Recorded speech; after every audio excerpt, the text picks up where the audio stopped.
La vannerie, c'est l'art de tresser des végétaux. Donc nous, en Europe, on tresse essentiellement du saule osier. Donc saule osier, famille des Salicacées. Il en existe à peu près 380 variétés en France. Et nous, on utilise une trentaine de variétés. Donc la vannerie a deux particularités. C'est d'abord un des plus vieux métiers au monde.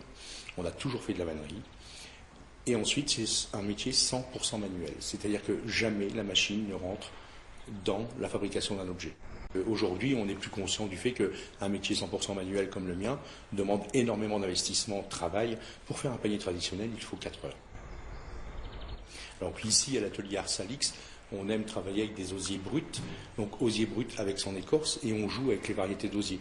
On passe du purpurea au viminalis, au triandra. Donc la différence, c'est tout simplement la peau, l'écorce d'osier qui a une teinte différente. Donc c'est assez surprenant parce que ça part du vert au rouge, en passant par l'orange, on arrive à avoir des couleurs très très vives. Et l'osier blanc, bien sûr, qui lui est l'osier écorcé, décortiqué, on lui a enlevé l'écorce. On est plus dans la créativité.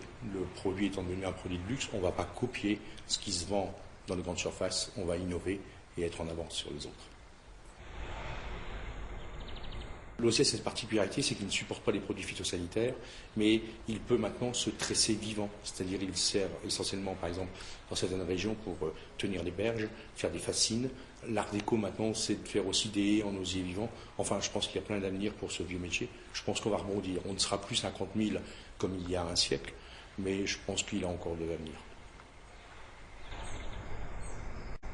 Pour justement préserver ces métiers anciens, moi et mon épouse, on a fait le choix de se diversifier.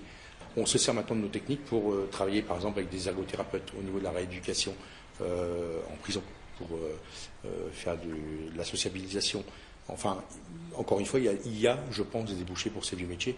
Et notre but à nous, c'est de faire en sorte que ce métier perdure et qu'il ne disparaisse pas.